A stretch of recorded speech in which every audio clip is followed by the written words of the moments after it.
Pernahkah anda mendengar pasukan khusus yang terbaik pernah wujud di Nusantara, iaitu The Sarawak Rangers? Digelar sebagai The Headhunter atau tepatnya pemburu kepala terbaik di dunia. Ini adalah sejarah Sarawak Ranger. Kami mengucapkan terima kasih kepada semua yang telah subscribe pada channel ini. Kepada anda yang belum subscribe, sila tekan butang subscribe untuk mendapatkan lebih banyak video-video menarik di masa akan datang. Pernah digelar sebagai pasukan khusus terbaik di dunia dan di mana-mana pasukan tentera yang pernah berkhidmat semasa zaman darurat Persekutuan Tanah Melayu. Itulah diungkapkan oleh Pesuruhjaya British di Malaya, iaitu Sir Gerald Templar. Pasukan ini digelar sebagai The Sarawak Headhunter. Digelar Headhunter atau pemburu kepala kerana pahlawan-pahlawan Iban ini akan memenggal kepala musuh untuk dibawa balik sebagai trofi dan ianya akan diletakkan di rumah panjang. Perkara ini sudah tentunya dapat meruntuhkan moral musuh yang mereka hadapi. Antara yang paling terkenal ialah Operation Z menentang Jepun. Askar-askar Jepun disumpit dan kepala-kepala mereka dipenggal sehingga pihak Jepun menggelarkan mereka sebagai pembunuh senyap. Apa tidaknya, sumpit yang digunakan tidak mengeluarkan bunyi tetapi amat berkesan untuk membunuh musuh. Presiden Soekarno juga pernah menggelarkan mereka ini sebagai pembunuh berhantu. Tentera Iban ini datangnya tidak diundang. Saat mereka pergi, semua tentera-tentera kur hilang nyawa. Kepala mereka bercerai dari badan. Sungguh pantas sehingga tidak dapat kelihatan oleh manusia biasa, ujarnya. Dibentuk oleh Raja kedua Sarawak, iaitu Raja Charles Brooke pada Oktober 1862 dan dianggotai oleh anak tempatan dari Sarawak.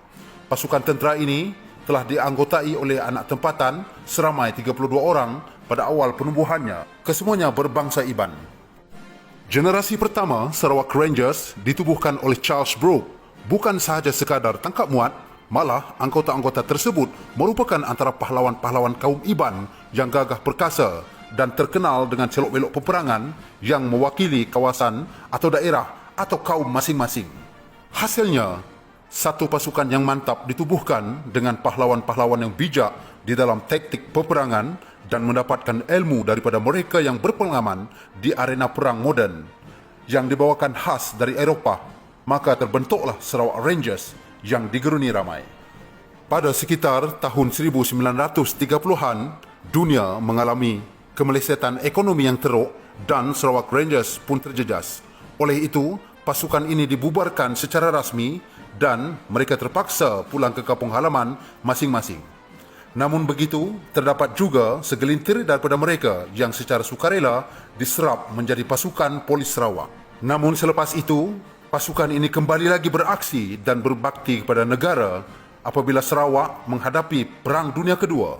Maka dengan itu, pasukan ini dibentuk sekali lagi untuk mempertahankan Sarawak sebagai persediaan untuk menghadapi Perang Dunia Kedua. Charles Vannerbroek membentuk Sarawak Rangers kembali untuk tujuan pertahanan.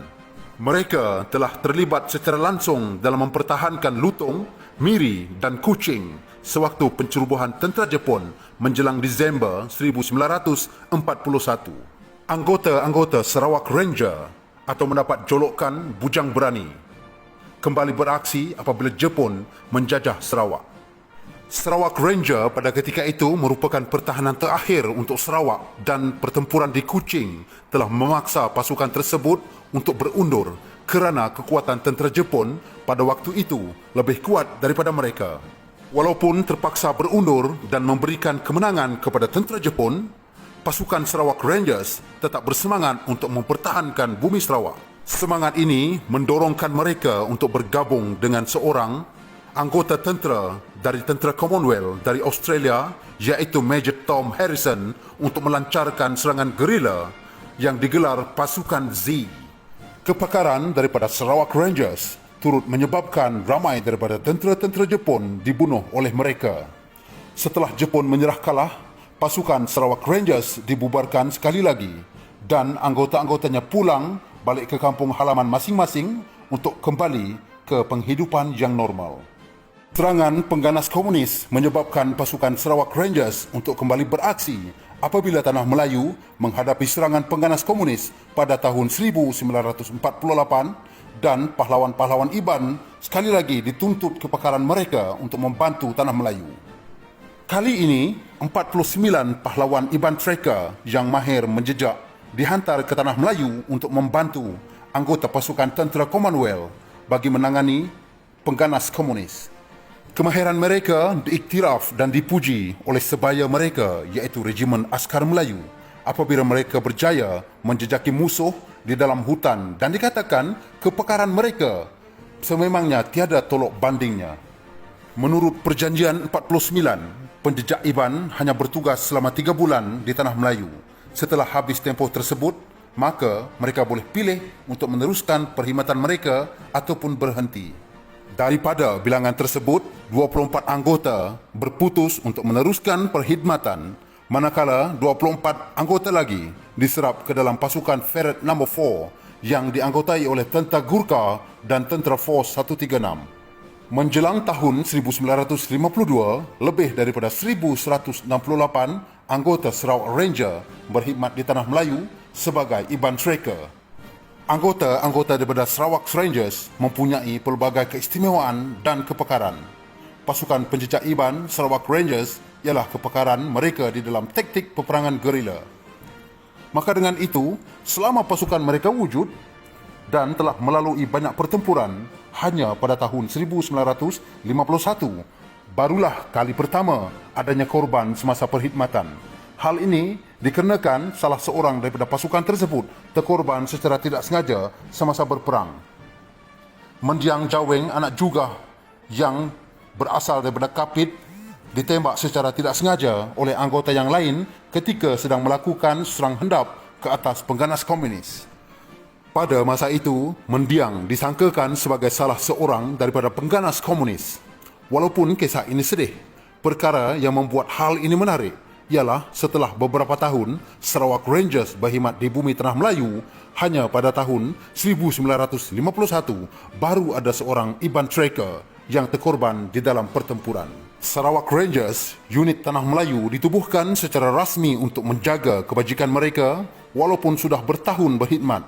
Pada ketika itu, mereka masih belum diiktiraf sebagai anggota tentera sepenuhnya. Oleh itu, pada 1 Januari tahun 1953, Sarawak Rangers, unit tanah Melayu, ditubuhkan secara rasminya dengan pegawai memerintahnya yang pertama, iaitu Lieutenant Colonel C.J. Bride.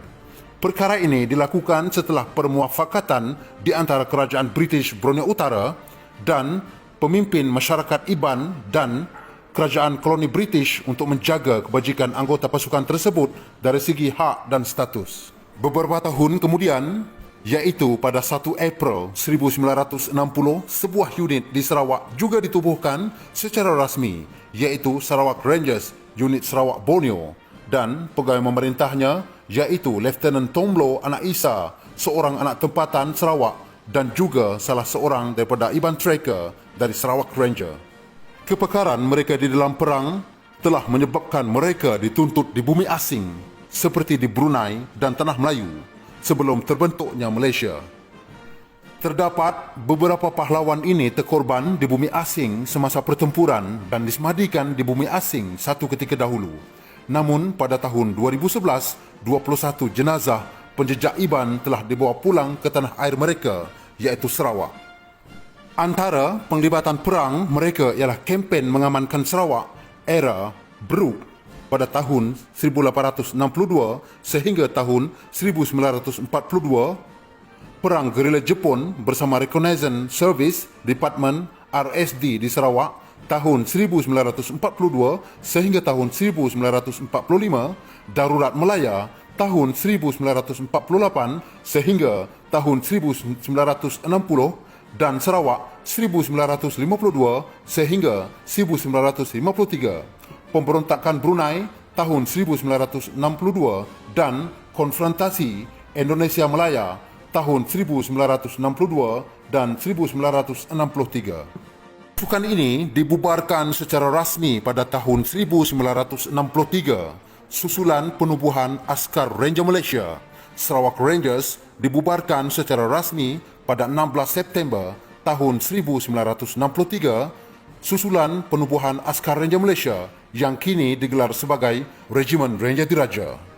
Penubuhan unit baru ini susulan pengumuman dari Parlimen British House of Commons oleh Secretary of State of Commonwealth Affairs pada tahun 1963, beberapa hari sebelum Sarawak merdeka secara rasmi pada 22 Julai tahun 1963. Anggota Sarawak Rangers kemudiannya diserap menjadi Batalion pertama Regimen Ranger Malaysia. Kemudian Batalion kedua Regimen Ranger Malaysia terdiri daripada anak-anak tempatan Borneo Utara, iaitu Negeri Sabah, dan Batalion ketiga pula terdiri daripada anak-anak tempatan dari Tanah Melayu. Dari Sarawak Rangers inilah wujudnya Regimen Ranger Malaysia setelah penubuhan gagasan Malaysia pada 16 September tahun 1963. Dengan cogan kata Agi Hidup Agi Ngelaban, ketumbukan ini semakin berkembang dan kini ianya mempunyai 10 batalion yang sentiasa berada di dalam kesiapsiagaan yang sangat tinggi.